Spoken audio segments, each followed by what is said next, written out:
Good evening, everyone. Please rise for the Pledge of Allegiance. I pledge allegiance to the flag of the United States of America and to the republic for which it stands, one nation, under God, indivisible, with liberty and justice for all. Roll call, please. Mayor Calabrese, Present. Deputy Mayor Pecora, Councilwoman Sapp, Present. Councilman Brodnicki, Here. Councilor Fascio. Here. Thank you.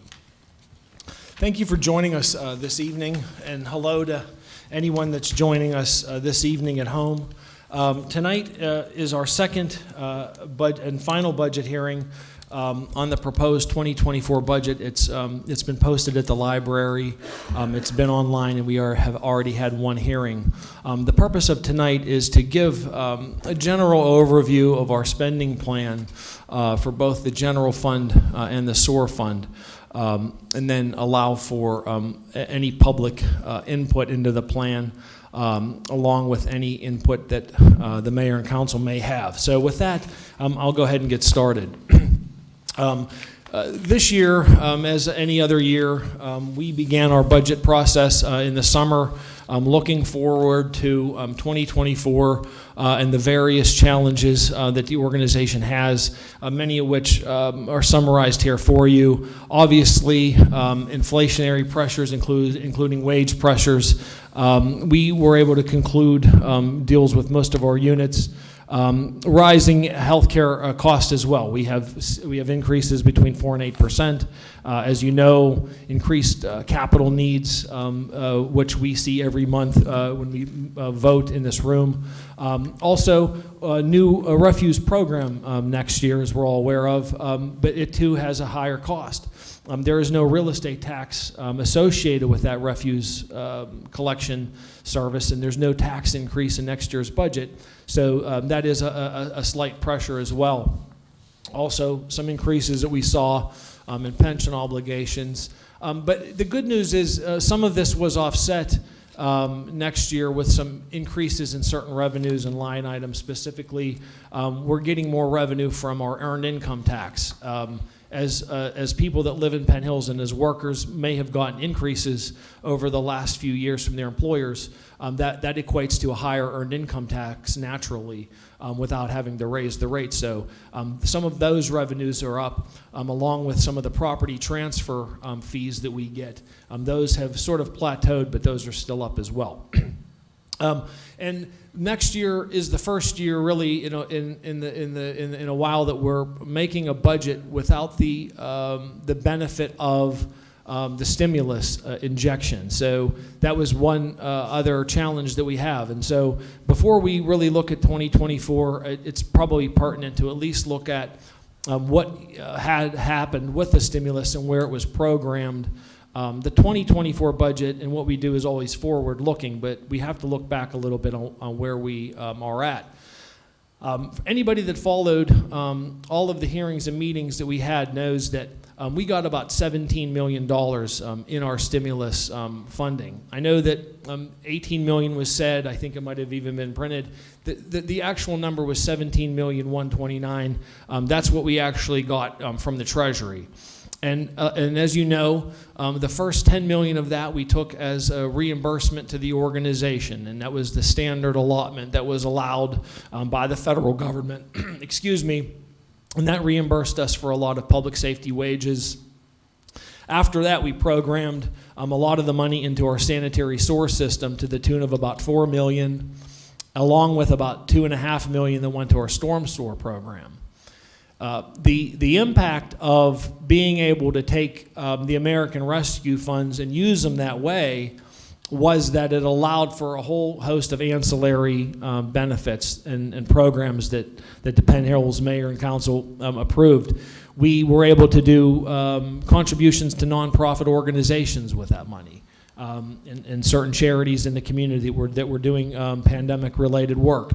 We were able to complete recreation projects, some of which are still being completed. There's a splash pad that's, I think, in the final stages of design, I believe, that's still in the pipeline. There's a lot of stimulus-funded projects that are still in the pipeline. I know that's one of them. It also allowed the budget to support additional officers on the street. We have more policemen now on the roster in Penn Hills Police Department than we had in the past. That's directly related to how we were able to use our American Rescue funds to help our budget. And really, it also gave the organization some financial stability as part of that as well. And we'll talk a little bit more about that. Next year, you will see in our general fund essentially where we derive most of our revenue from. It doesn't really change from year to year, unsurprisingly. Most of the revenue that we take in as an organization into our general fund comes from real estate taxes, and it comes from Act 511 wage taxes. And that really comprises about 75% of the budget. From there you could see that what's remaining is revenue line items are what we are able to be reimbursed for ambulance services, business licenses, some state shared revenue, but the lion's share of our revenue, really like any other municipality, is heavily dependent on real estate taxes and wage taxes. Unlike the revenue category, our expenses are vast. Our categories of expenses are vast, I should say. And you could see here, and this is all available online if you wanted to look at it later. I don't need to explain how to read a pie graph to you, but unsurprisingly, our police department is our biggest cost. That's true of any municipality. And then from there you could see where essentially every dollar is programmed into our budget. Now, just keep in mind, if you look at this this evening or later, and it is available for you, a lot of those expenses have revenues that offset those from time to time. So, like we have a senior service center that's wonderful. Well, the county reimburses us about 30% of those costs. So some of the expenses that we make have grants, sometimes state shared revenue that offset those things. So unlike the fact that we only get revenue from a certain few categories, those expenses have to get programmed over a whole range of services that we provide here in Penn Hills. You'll remember a little while ago, before the pandemic era, we talked a lot about the fund balance of the organization and about the organization's overall financial health. And there's a lot of different ways you could look at an organization's financial health. One of the biggest indicators of financial health of an organization is going to be its fund balance. And as you can see from this slide, a fund balance is basically the accumulated difference between your assets and liabilities since the beginning of the organization. If you have a surplus, your fund balance grows. If you have deficits, your fund balance goes down. And so it's recommended that an organization have so much of a fund balance on hand in order to perform its mission. And you could read about it. It's somewhat of an academic question. How big should your fund balance be? How much should you have? According to the GFOA, which is the Government Finance Officers Association, and I just looked at this today on their website, according to the best practices of the GFOA, they're suggesting that any organization have as a fund balance at least 2 months of operating costs. So they're suggesting that any organization have cash on hand at least 2 months to meet its needs. And if you attend our meetings from time to time, or you look online, you could see what our bills are every month. And so it's not unusual that we have expenses on a monthly basis here that could range, depending on various months, between $5 and sometimes $7 million. So why does that matter? Well, we were making our 2023 budget, and at that time we were trying to estimate where we thought we would end 2022 as we were making our budget. Because we had done a lot of projects with our stimulus. Everything from recreation to infrastructure, we had tried to spread our stimulus out in the community. We leveraged grants with it. We did a lot with that money. And so we were guessing that after all the bills were paid last year, that our fund balance would probably be in the territory of about $8 million. That was my guess at the time, and what we said. We, since that time, have closed out 2022, and we have had 2022 audited by Meyer Dussel. And believe it or not, We ended 2022 with a $14 million fund balance. So that's a credit to everybody here at Penn Hills as the staff to find ways to maximize those dollars, okay? Because we don't necessarily have to be here talking about this. We could have been in the graph before where that money was already programmed and spent. So at 12/31/22, our financial statements are that we are a fund balance in the general fund of about $14 million, which is where we really should be if you listen to and if you read what the Government Finance Officers Association have to say. So we've returned to financial stability, and that's a credit to this mayor and council along with everyone in the organization too. So thank everyone for what they have done, their part in that. And again, what does that mean? It's just a graph. And so more than a graph, the things in that blue box are really what it means. That the fact that we are able to say this today means all of these things. It means financial stability in Pittsburgh's largest suburb. That it's to no one's credit that we would be a large suburb of Pittsburgh if we can't make ends meet. So that's the good news of this. And it's not just me saying it and other people who might say it. It's the people that make important financial decisions. Our credit rating was increased as a result of this. Our bond rating went from A+ negative outlook, and just so you know real quickly, the way that they explain that is we were A+ rated, but we had a negative outlook. The people that lend money felt that we had a negative outlook. Well, that's changed. Now we have a stable outlook. That's because of the way that we programmed that money. More police officers on the streets. We were able to add more code officers as a result of it. We're able to not have a real estate tax increase next year to offset some of those refuse fees. We're able to forestall that till later because of our financial health that we have. We were able to get new emergency vehicles and on. Literally every department of municipal government we were able to inject stimulus money into, and literally every department is, I think, better off for it, is fair to say. So that's the general fund. It is online, and you could read it.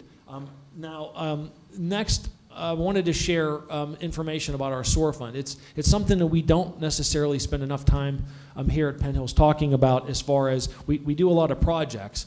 Every month in these meetings, we approve, the mayor and council approve contracts for our SOAR system. But we don't really necessarily spend a lot of time looking at the underlying finances of it. And I think that this evening it may be helpful to the people that are gathered and the people that are watching from home to see how that operates. But unlike our general fund, really we get money into our SOAR fund from one place, unsurprisingly, and that's charges for service. Okay, and when we charge for service, about $19 million comes into that fund as a revenue item. From there, that $19 million really gets spread into three big categories. It's not like the general fund where, you look at that chart of the general fund and it's money divided in many, many different ways in many departments. That SOAR money really goes to three big places. The first place is that it goes to is we have to pay a bill to Elkasan. We're an Elkasan customer and we're part of their system. They process 75% of our flows. So the Elkasan system every year, later in the presentation I could show it to you, Elkasan tells us the year before that we have to budget almost $8 million in order to pay for the flows that we send them. They have to treat our flows. And as you know, the Elkasan rate in the last few years, it has increased because everyone is under the same pressures. In addition to having the Elkasan fees that are associated with the flows, there's also debt service on the system. And that's to the tune of about $4.2 million. That's all in the budget that Sherry prepares. There's an amortization chart. You could see that debt's retired in 2034. With the remaining funds, after we pay Elkasan and after we pay our debt service, we have about $4.2 million left over. And we do a lot with that. We do a lot more with that money than I think a lot of people realize. And so what happens with that $4 $1,185,000 is it pays for our own local system, which doesn't necessarily get enough attention. But our local system, it's considerable. I mean, our local system is comprised of two plants. I don't have to read it for you, but our local system that we're responsible for processes 25% of our flows. It's comprised of all the things plus more than this, on this screen. 245 miles of line, 13 power generators, 59 pumps, 65 storage treatment tanks, 30 buildings, 7 equalization tanks, and 12 pump stations that are sending all those flows to Elkasan. So our system that's processing 25% is considerable. And we're getting, what we're using that $4 million for is paying for all the projects that we vote on in this room practically every month, along with all of this infrastructure that's here. So along with all of the fees that go with all of those projects. So when you look at that sewer fund budget and you look at what we're getting for $4.2 million, I think we're getting a lot, because we're getting everybody that works in that system that we have staff for. By the way, they don't really necessarily get enough credit, and we have big challenges finding people to staff in the sewer department. It's becoming harder to find people. And so our system, even though we're only processing 25% of flows, it's under the same pressures as Elkasan is under. It's under the same pressures as everybody else. And we know that that equates to higher rates that we have seen over the years. And I wanted to share this with you, but there's an organization called the National Association of Clean Water Agencies. And it did a survey in 2019 of all the agencies that process wastewater in America, not just in Pennsylvania. And according to that survey in 2019, they said, and this was nationally, and you can look this up, it's on their website, 18 consecutive years of increases in most wastewater agencies in America. Why?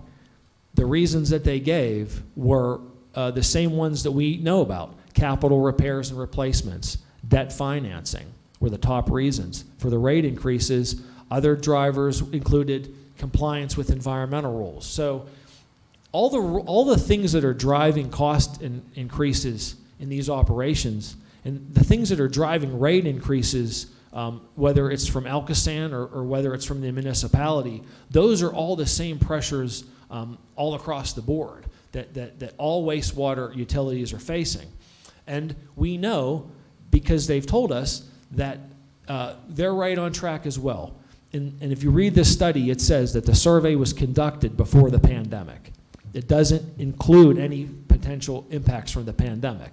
Well, we all know here tonight that since the pandemic, we've entered even a higher period of inflation with more challenges. So Elkasan has told us up front that they are going to be raising the rate 7% for 24, 25, and 26. So the bill that we pay for our flows that we send to Elkasan goes up. We have to then pass that on to the consumer.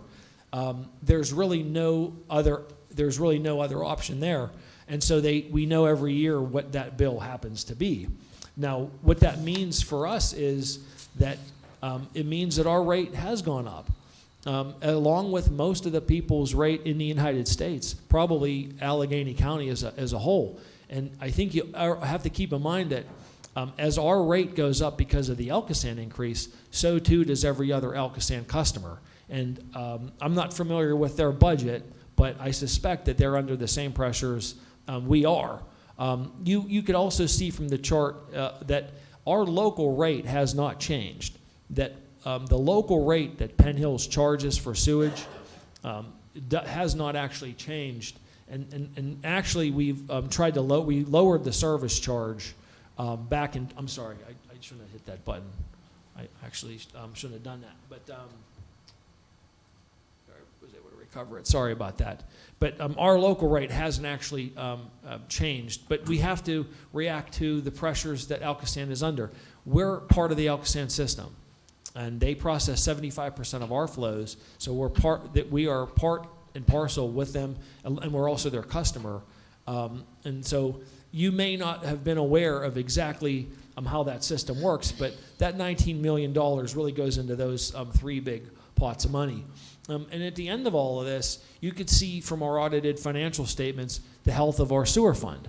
You know, there was a time not that long ago where there was less than $1 million in that fund. That's unsafe, and you cannot legally operate a sewer system unless you meet the environmental rules and requirements that are set forth. And so we don't have a choice.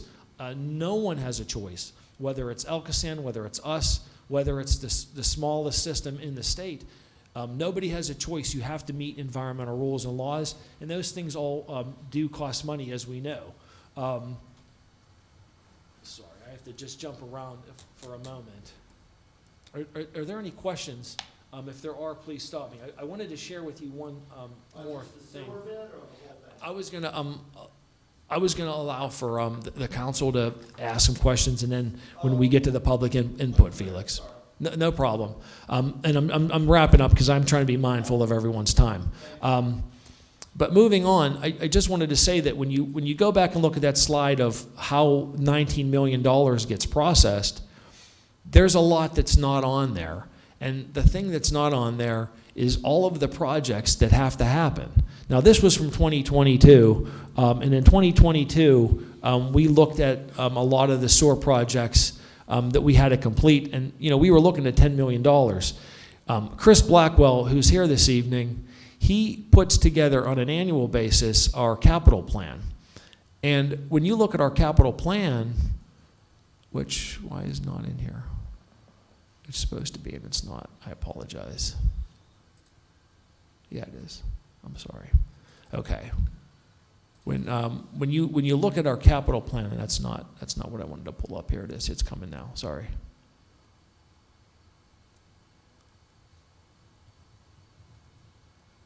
And thank you, Chris, because it fits like right on the screen perfectly. That helps. But when you go and you look at the total need that we're looking at for water pollution control, we're talking about $28 million worth of capital needs. So even though there's money coming in and we're paying those bills and we're meeting our obligations, there's still a huge, great big capital need that has to get funded either through stimulus, what's left of it, or through grants, or through future financing. So I think it's really important that everybody understands sort of where their money is going as it relates to the sewer fund. But that's all I have right now for you. And at this point, I would open it to any public input. Please be mindful that we do have a 3-minute rule, and it is limited to Penn Hills residents. So if you approach the podium, just so we can do the minutes, if you could just state your name and address and be mindful of the 3 minutes, okay? Absolutely, not my first rodeo. So this actually is all on behalf of Councilman-elect Sean Carestas. He could not be here tonight because of a business engagement. He has 3 questions that will be from a future councilman. I will read them as stated in the text I received, and hopefully anybody in the audience can help me remember what you said.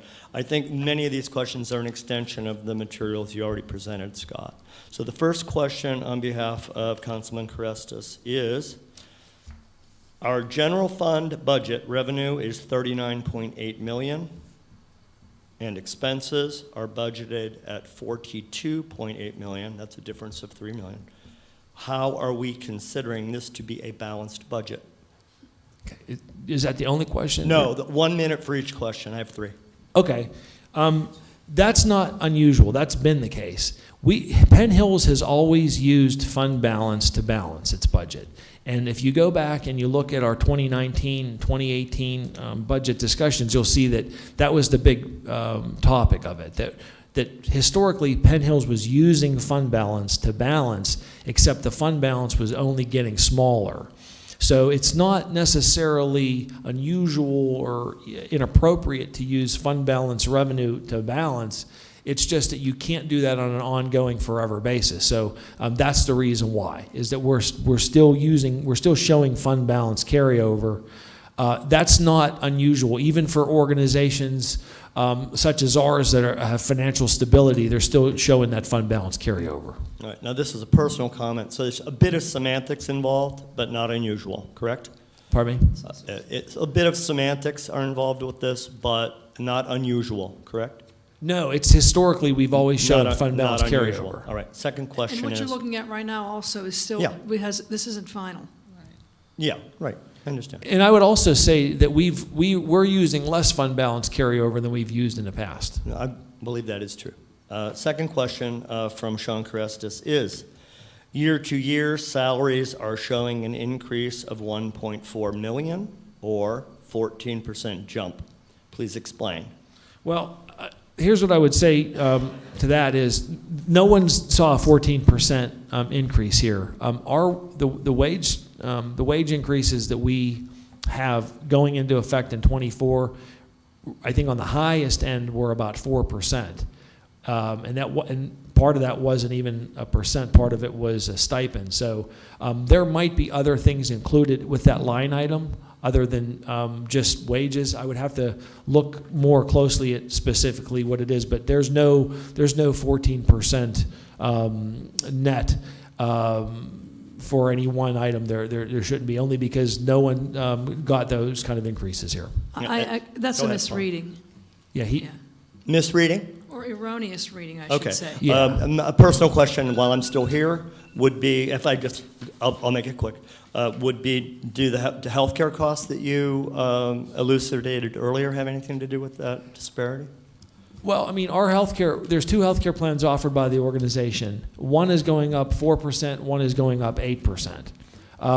But I would have to look at the line item to see, but all I could say is that our wage increases for our union employees and non-union were 3.5 to 4 on the high end. There's no 14%. Okay, I'll wrap up Increase. because I realize my time has expired, and I appreciate your leniency with the time limit. The third question is, please explain what contingency A at a cost of $120,000 located under the legislative account is for. In our budget, we do have contingency line items that are just that, as a line item for a contingency, for an emergency perhaps, for a project. You could call it miscellaneous, but there's not a lot of those in there. But And it does say, the organization does have a contingency. And I'll finish. The last bit of this question, which I edited for brevity, was it says something about, and I don't understand fully his phraseology, and I apologize, something about it is an account only to be used by mayor and council's approval or its stipend. Nothing doesn't seem right? Or? I don't understand. I'm sorry the time is exceeded. That's okay. I'd be happy to Yeah. speak with you I after. appreciate it. No, but this is all on behalf and of we're Councilman available Carestis. for Yeah. the councilman-elect. I would contact him personally. Okay. Thank you so much for your patience. Thank you for being patient, sir. Sure. Good evening. My name is Curtis Brown. I'm a longtime Penn Hills resident, 6708 East Bear Vista. I'm here on behalf of the Rosedale Food Pantry. We've been serving the community for quite some time, and it's our understanding that the Lincoln Park is going to change hands and do some different things regarding the center, and I believe there are some funds that are earmarked for that center. We would wonder what's the process to find out whether or not the Rosedale Food Pantry could have those funds diverted to them to help serve the residents. I'd be happy to answer your question. What I would say is that I don't believe that we fund that organization right now. To the extent that there are funds that could be allocated to what you do or to a similar organization, we would have to get some kind of a request for it. Sometimes there's CDBG funding that gets programmed specifically to those kinds of activities and things that I know that we do. If you've not received those funds here, you would have to make some kind of a formal ask for them, okay. And then we have to consider it in our budget. But I do know that we have funded in the past some of related activities from CD, and I do understand that building is changing hands. And I would say that I think that a lot of our participation in that building was brick and mortar. I think we had a lot of participation from brick and mortar there. But what I would say to summarize is, if you're trying to make a formal request for funds, then that's I would ask that you do that either by letter, and then we could take your request and we could see if it fits into a budget. Okay, It may, and then there may be more information that's required of you as well. Right, And we can there's definitely- obviously no guarantees, but we would consider any funding request. Okay, so we can definitely do that. We would invite you, council and mayor, to come down and kind of see the operation as well, for the brick and mortar that we do and the services that we provide through the volunteers that help us out. So we can definitely submit a formal request for funds or for some help. We entertain all requests. It doesn't mean we meet all of them, but I do know that for food pantries especially, there are pots of money available. We might be able to, if we can't help you, we might be able to steer you to one of them, if not. That'd be perfect. Thank you. You're welcome.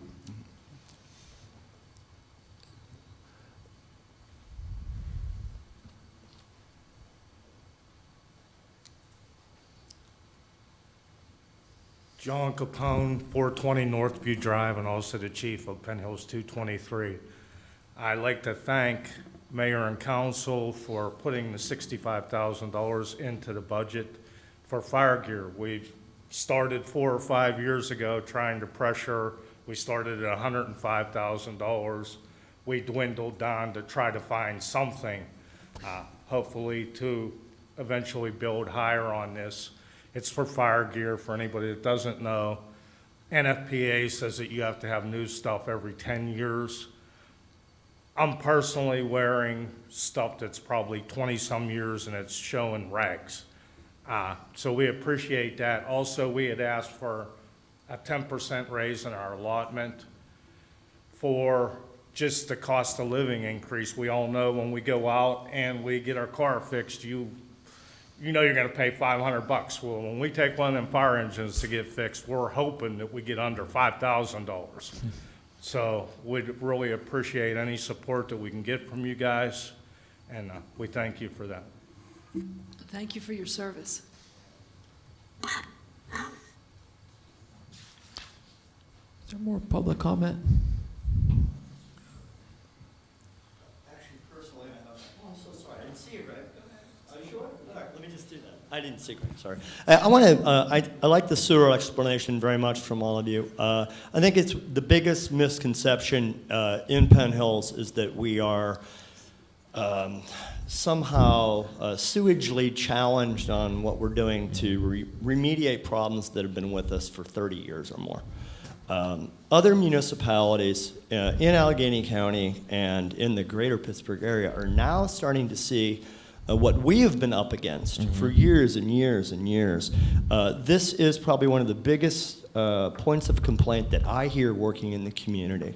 And I think that everybody working on this problem is handling it professionally and doing the best they can under circumstances that are actually national. Infrastructure is collapsing.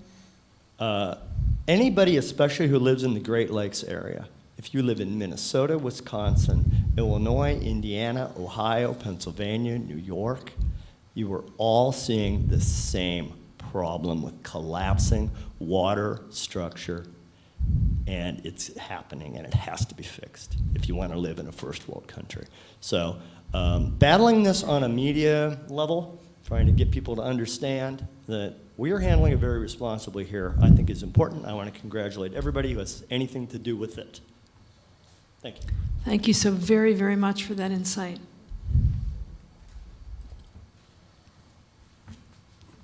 Good evening, Mayor and Council. Greg Swatchik, 648 Gramick Lane.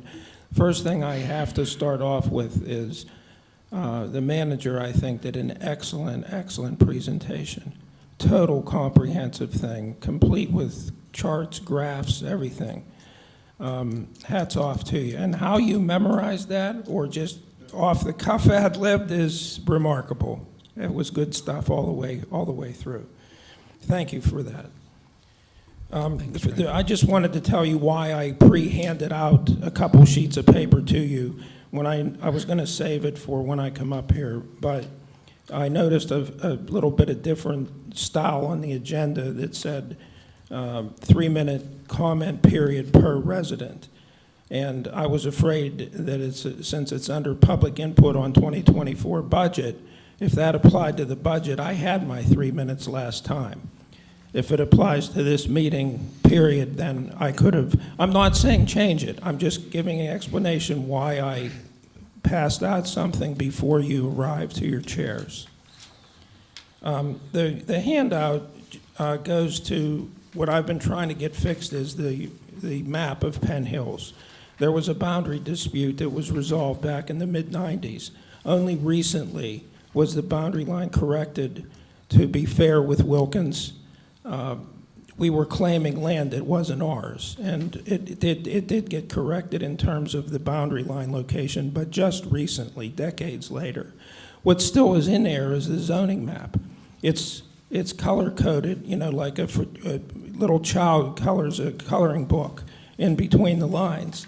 Our zoning coloring, if you look on our municipal map, still shades Wilkins Township. It's an easy fix. I could do it in AutoCAD in 10 minutes if I had access to the database and knew the structure. So I really think we should redouble our efforts to fix that. And in as much as, why am I mentioning it at a budget meeting, is because Chris was reluctant to spend money and made it known to me to correct it with wherever other coffers money comes from. So maybe, this is an opportunity because, I mean, the numbers I saw on the screen, this is a mere pittance to fix this. And I think it's a big bang for the buck because it gets rid of the false advertising, any misleading things that, people can rely on and act upon business-wise or, where they choose to live or move from. And it almost makes Penn Hills a laughingstock when people look at it and say, hey, your boundary line goes to here, but you're color coding over into Churchill. Can you, color between the lines? So it's embarrassing also. It's such an easy fix, and I just seriously, for the life of me, cannot understand the reluctance to do so and why it wasn't done in short order when we knew what it should have looked like. Thank you. Thank you. I'll just briefly respond, Mr. Swachek, and this is what I would say, and you can have a seat. We've had a discussion before about this, and it's at the discretion of the municipality whether to change the map at your behest. A resident, any resident can view that map, and any resident can feel that map is incorrect or feel that it should be a different map or that we should have another map. We will take into consideration your request. I will take it into request. The planning director will, and we will take it under advisement. But we're not compelled to change it unless we have to. And so there's a process for that, and it isn't just asking or saying you think it should be changed. It's very much up to the mayor and council what happens with that. And so we will take it under advisement respectfully, but I don't know that there's an obligation to do what you necessarily seek, but we will certainly take it under advisement.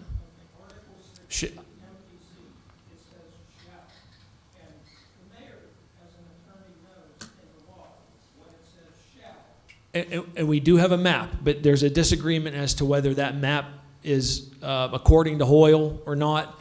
And so there again, we will take into advisement and into consideration what your request is. That's what we will do. But at this time, there's no budget change for a map change. So, but I have to end the answer. I think I've answered the question, sir. We'll agree to disagree at this time. I'm sorry, at this point, we're out of order because this is time for public comment.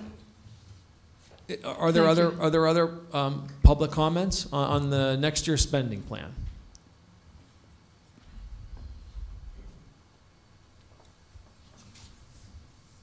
Hearing none, we can move to council. Okay. Now we move to comment from council. Councilwoman Sapp. Thank you, Mayor. I have a few comments I'd like to talk about here. First, I just want to comment on the comparison of the full-time positions. I'm very pleased to see the sustainability here.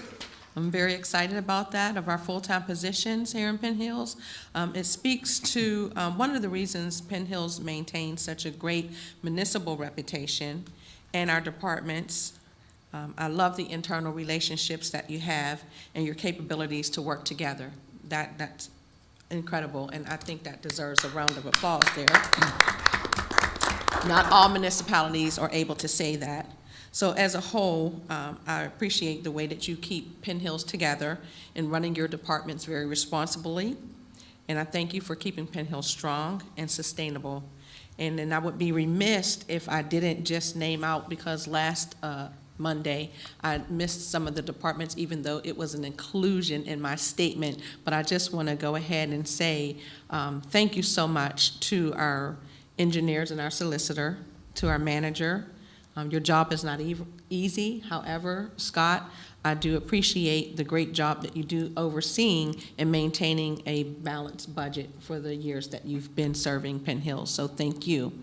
Also to our police department, our chief, to Public Works, Water Pollution, Finance, Administration, our Recreations Department, Planning, Code Enforcement, our EMS Department, our Fire Prevention, and the Citizens Service Center, our Purchasing Department, and our Senior Services. I think I named them all. So I see most of you sitting out here in the audience. Just want to give you a round of applause, because it's not easy running those departments. You come up a lot against a lot of opposition sometimes, and I love the way that you handle it and you solve those problems, and sometimes it never makes it to us because you've already resolved them yourselves internally. So thank you very much for that. And I also just want to say that it takes all the neighborhoods within our municipality to move Penn Hills forward, to keep it sustainable, safe, and an affordable place to live and work. I love being a resident of Penn Hills. I love serving Penn Hills. So I want to say thank you to all the new faces that was here in the audience that I've seen over the last couple of weeks. I believe we have more new faces in the audience than it's ever been since I've been seated in 2016. So thank you for coming out and taking a part in the budget hearing and being a voice for your community, because this is your budget. So thank you very much for coming out and seeing how your money is being spent. And then, I'm almost done, Mayor. Before I give my closing number 4, I just want to ask Mr. Brown, can you please tell me what day that pantry operates? Yeah, we're open each Wednesday of the month, except if it's the 5th Wednesday, so each Wednesday we're open. Okay. And the time? So we are there, and we have 2 shifts, so we have an 8 o'clock to 11 a.m. shift, we also have a 4 o'clock to 7:30 p.m.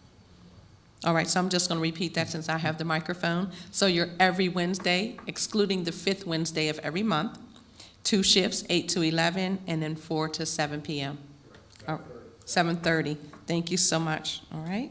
And then to Chief Capone, thank you so much for your service, and to all of our volunteer fighters. You do an amazing job in Penn Hills. You handle situations very responsibly and effectively. We've had some unfortunate situations that has happened here in Penn Hills over the years, and I'd like to say thank you, because you put your lives on the line to save others, and you do a very, very fine job in doing so. And then finally, I'm looking forward to seeing everyone on Thursday night for Light Up Night. So excited about that. Councilor Fastio, any comments?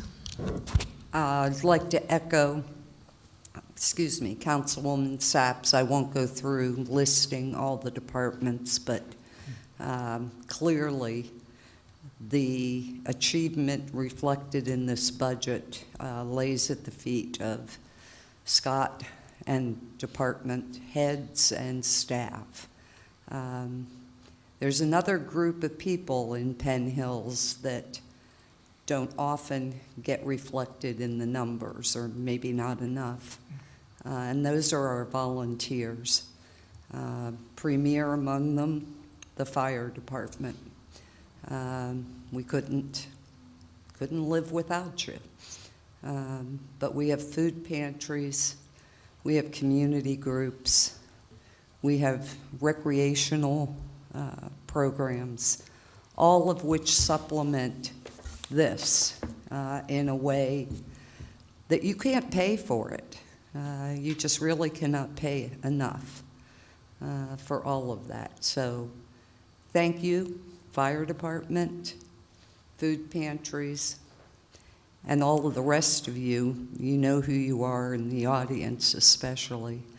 So from the staff, from council, I'd like to offer, I'm really glad we're balanced and that we're able to go into 2024 in a healthy way. See you at Light Up Night. Councilman Brodnicki. I again would like to commend all our department heads, everybody for pulling together. Our manager, several years ago when I was on council before, we had a similar situation where garbage went up a lot. And we had to raise taxes at that time. This time, by everybody pulling together and with the manager's support, we don't have to raise taxes this time. We maintained a great fund balance. Everybody's just doing a great job, and I just want to commend them.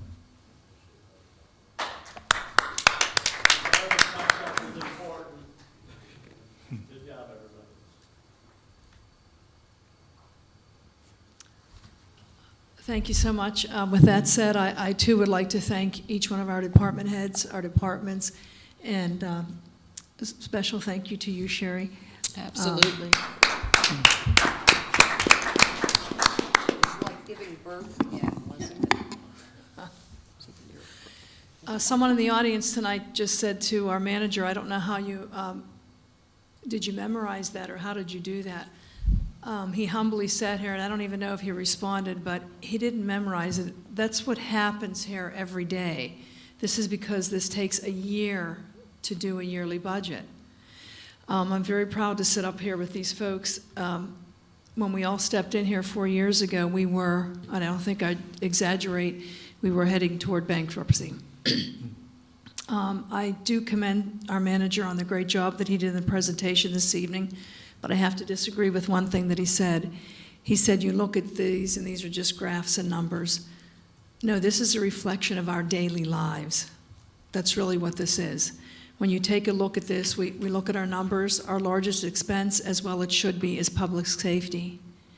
This reflects that what happens every day, right? You go to sleep at night, and we rest easy. For the first time in years, we have a fully staffed police department. We can rest easy in our homes because we know we have a fully staffed police department. We can rest easy because we have our firefighters here. And Chief Capone, you thanked us for putting money in the budget for you. With all due respect, I'd like to say we should be thanking you instead of you thanking us. I've told you 1,000 times, my father, my grandfather, they were Pittsburgh firefighters. My nephew is about to graduate from the Pittsburgh Fire Academy. Difference is, though, he's going to walk out with a paycheck every day. I'm very proud of him. He will be paid for that. But you are actually supplementing Penn Hills residents. We could never, ever truly afford to pay for a fully staffed fire department. So thank you so much. Public health. You know, we go to sleep at night, we know that we have the police, the fire department, and paramedics anytime, 24 hours a day, 7 days a week, 365, we have public safety in line. You wake up in the morning, you take a shower, you're getting ready to get out on the road, right? We euphemistically use the word flow. Well, here's the reality. We need clean water, we need clean sewer systems. We are the largest suburb outside of Pittsburgh. I can't emphasize that enough. So imagine how many times, how many hours every day those toilets are being flushed. We don't have a choice whether or not we're going to use that service. So our money goes there, yes it does, but we are not Alcosan. Alcosan stands for Allegheny County. Allegheny County Sanitary Authority. Penn Hills has no control over that. We're the municipality, not the county. We have wisely used that money where we are further along other communities are now catching up to where we are, or they're going to have to start where we've been. We take a look at other public health issues, our trash collection. That's another thing. Every single day, we don't think about that. You get up in the morning, you take your shower, you go down, maybe you crack open an egg, right? You've got to throw that out. Where are you throwing that? In the trash. Every single day, we're all using that. I just read an article where, I believe it was New Kensington, they just had a 73% increase. So, yeah, a 70% income increase at least. We were able to, we don't really have an alternative. We need trash collection. But not only do we not just need it, I'm really proud of the way we've structured it. We finally brought us into this century. It will be automated. We've already been through that. We work with the nonprofits. We've got things for children all the way through families, all the way up through seniors. I'm very, very proud of our parks and recs. We've got senior centers, community centers. We've got 10 parks. We've got a dog park. We've got a skate park. We've got residential playgrounds, playgrounds in neighborhoods. We have so very much happening here. So when we say those are numbers and graphs, it really isn't. This is really a reflection of the quality that's happening in Penn Hills. I'm also very proud because I take a look at this, right? I'm a mom. I raised 5 kids with my husband, and I grew up in a household where my mom would probably drive 20 miles out of the way if she had a coupon. I'm so very, very, very proud that we took a roughly $30,000 budget, $30 million budget, and turned it into a $9 million budget. So when you look at your own household, right, you have income and expenses. Income is what you get from when you work. You get your paycheck. Our income is from revenue. That's a reflection of our of the residents of Penn Hills. We have very, very responsible taxpayers. People are paying. They're chipping into the pot. We've also had we've had the opportunity to have grants. It doesn't just happen, right? So we have real estate tax. And that's what we talk about when we need to increase the quality of life in Penn Hills, because we want to be an attractive place to live. Because every house that is filled and every individual that works here, that's where all of us, not just us, we happen to be sitting up here and we happen to all work together on this, but it's, we're residents too as we sit up here. So that money comes in from real estate revenue and it comes in from the earned income tax. So we want to be an attractive place to live so that it increases our quality of life, but it's also increasing our revenue. And, we've you take a look at our infrastructure. You hear about stories, but, we joke about the bus that fell into the sinkhole in Pittsburgh. That's not happening here in Penn Hills, right? We don't have a bus that's sunk. But, we certainly had issues, but we are taking care of each of those issues. We're spending the money. We're doing it right. So I would just sort of close and say this. I am exceedingly proud that when we started this, people say, our bond rating. Well, that means something. Our bond rating has increased to A+. And our outlook is very, very positive. That's massive. That's really a thing that didn't just happen. It sort of drives me through the roof when people say it's because of the American Rescue Funds. It's not just because the money was there. It's how the money was spent and allocated. We're not the only municipality that got money. We're not the only place that got American Rescue Funds. But we are one of the few places that didn't immediately go out and spend it. We didn't squander it. I think it was done very wisely, very thoughtfully. And I have to tell you, I'm just ecstatic as well. I think everybody here should be, because we were hoping that we could maybe squeak by. If we could hit 8 million, that would be a massive, astronomical, fantastic, sensational success. Possibly maybe over 9 million. Even if we could touch 10, that was almost impossible. To end with 14 million, that's a massive, massive reflection. of what the work that it takes, and it didn't just happen this month. It didn't just happen in these few weeks.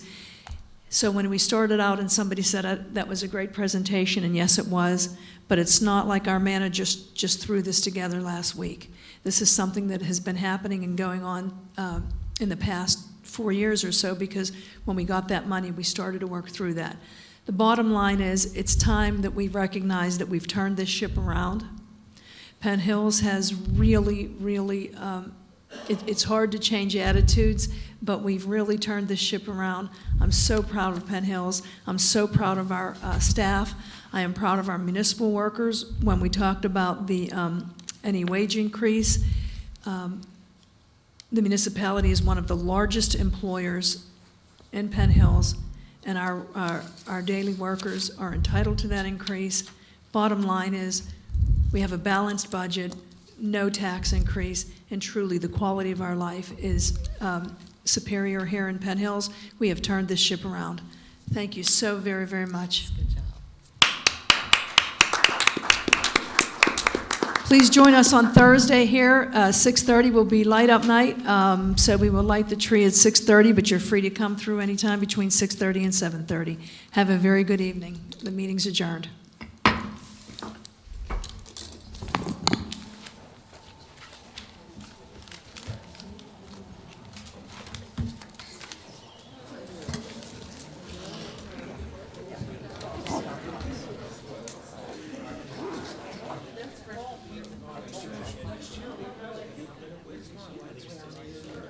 One other thing.